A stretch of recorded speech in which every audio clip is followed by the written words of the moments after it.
ин навбат мо таҳиягарони барномаи самт ба муассисаи давлатии мактаби махсуси варзишии захираҳои олимпии рақами 5 оид ба намудҳои бозиҳои варзишии шаҳри душанбе омадем.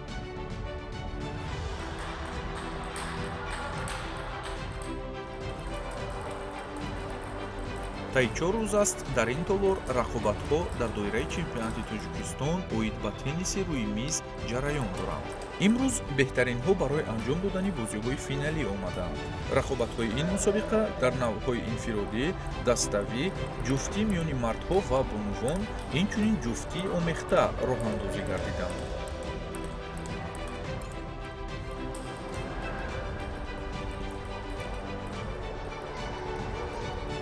У нас проходит чемпионат республики по настольному теннису.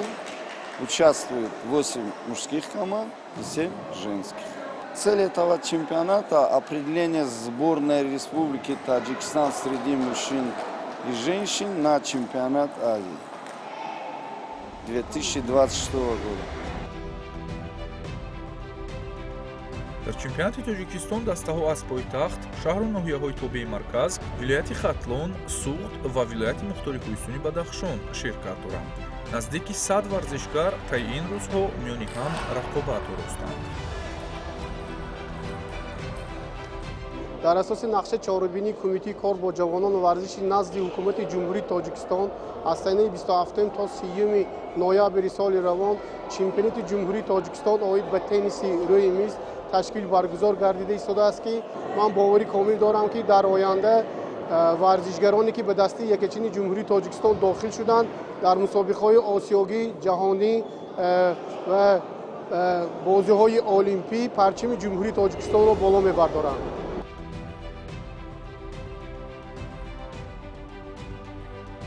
ба иқрори Чан Хау ки худ аз чин асту солиёни сол дар тоҷикистон умр ба сар мебарад, иштирок дар ин сабқатгоҳ барояш хеле хуш аст ва варзишро беҳтарин воситаи ҳамгироӣ, дӯстӣ ва муҳаббат медонад.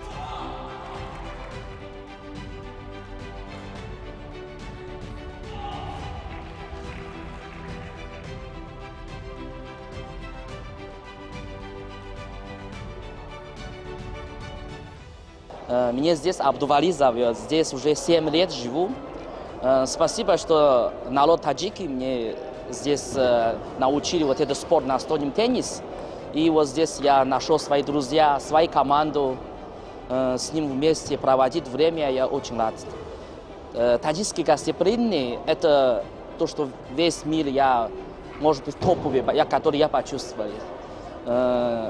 Спасибо, могу сказать только. Еще насчет спорта, теннис настольный, советую всем побольше заниматься. Этот спорт очень полезен для здоровья, для зрения, для реакции, для вот этих окровений, все вот этих сердца, давления. Все стороны в плюсе и безопасности спорта. Желаю всем, будем побольше заниматься спортом, будем всем здоровы и будем счастливы всем жить.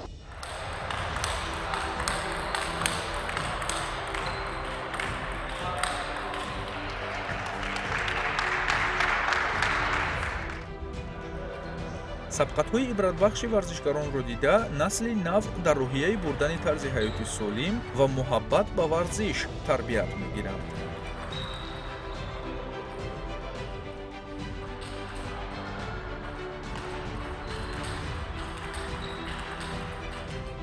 ман Усмон, ман аст мебинам футбол. ман имрӯз омадам ба лечкини амама. дар оянда машқ мекунӣ? Кӣ мешавӣ дар оянда? Футболист. офарин. номи ту чӣ? Азам. дар оянда кӣ мехоҳӣ шудан? Теннис? Теннисбоз? ва ту теннис писанд аст? киро имрӯз омадӣ тамошо кунӣ? Амаи иёя. Амаи иёя. офарин. писанд омад бозиҳои Динара? зур? раҳмат. номи ту чӣ? Идрис. Идрис. чӣ хел буд? мусобиқа чӣ хел буд? писанд омад? дар оянда машқ мекунӣ там? чӣ машқ? баскетбол. баскетбол бозӣ хуб шудани ҳасти а? М, ҳоло машқ намекунӣ? машқ мекунем. Чӣ? Баскетбол. баскетбол аллакай машқ мекунӣ? офарин.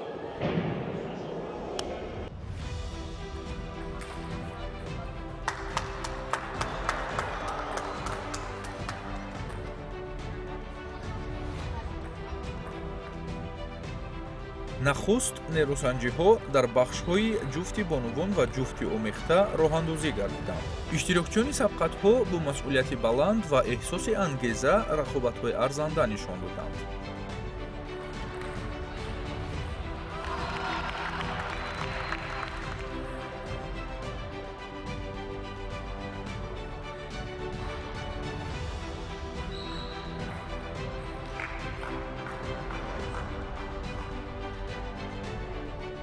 дар ин мусобиқа сазовори 3 медал гаштам.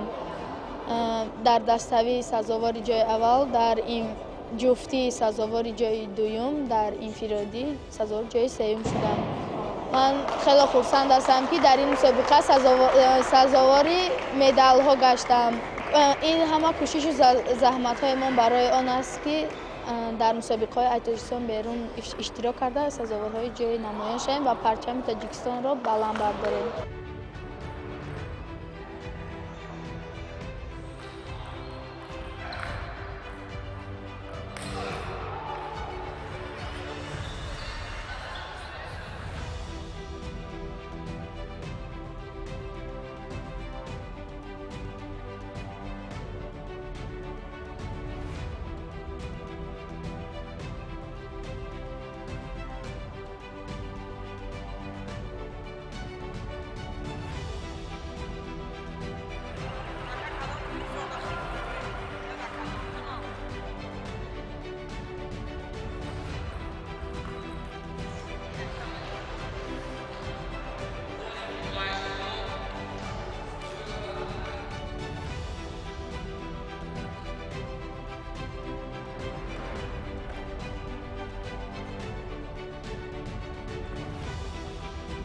финали бонувон оғози сабқати инфиродӣ буд. диана исмоилова ва наргиз азизова барои нишони тилло нерӯсанҷӣ намуданд. рақобатпазирӣ дар ин набард хуб эҳсос мешуд ва дар натиҷа бо бартарии холҳо диана исмоилова зафар ёфт.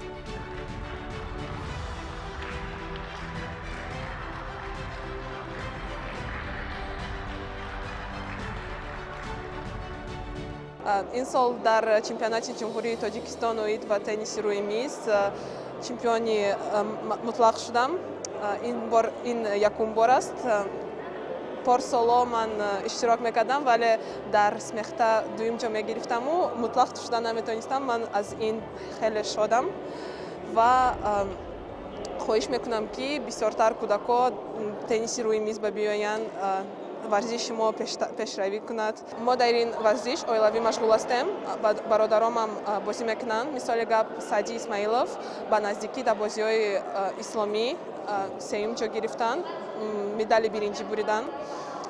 ин аз ба фикрам якум бор аст, ки дар ҳамихали мусобиқаҳои калон медаль оварданд ба тенниси рӯи миз. Барои мо ин фахр аст. Недавно, как вы знаете, у нас прошли в Эр-Рияде, в Саудовской Аравии, исламские игры, и наш воспитанник Исмаилов Сади занял 3-е место. Это для нас считается очень большим результатом.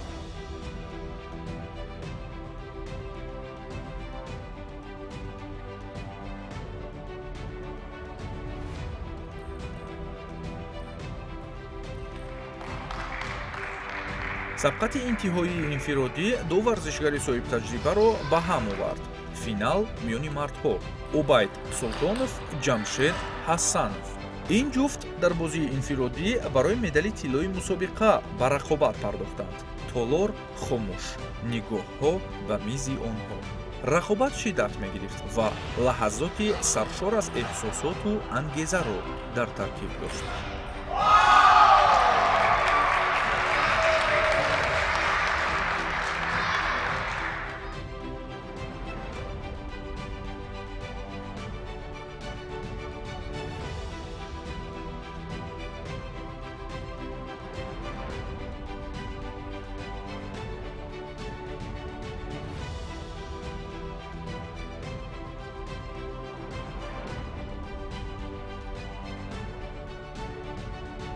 дар ҳамин чемпионати тоҷикистон 2 медали тиллоро ғалаба кардам.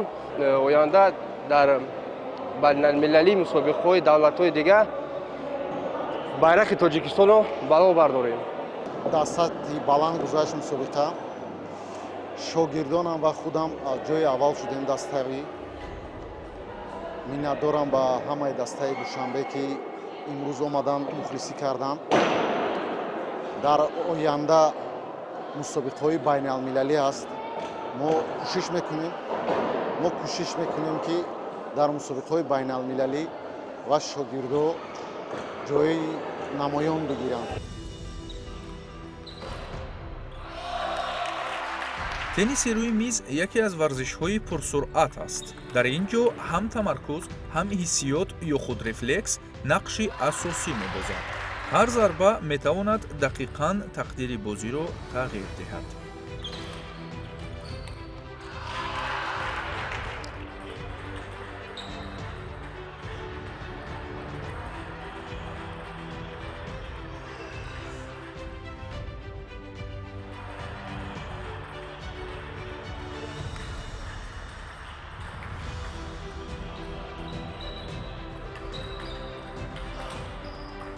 чемпионати имсола нишон дод ки тенниси рӯи миз дар тоҷикистон ҷойгоҳи худро пайдо кардааст. чунин чорабиниҳо на танҳо майдон барои рақобат, балки таҳкими таҷриба, ҷустуҷӯи истеъдодҳо ва рушди мактабҳои варзишӣ мебошанд.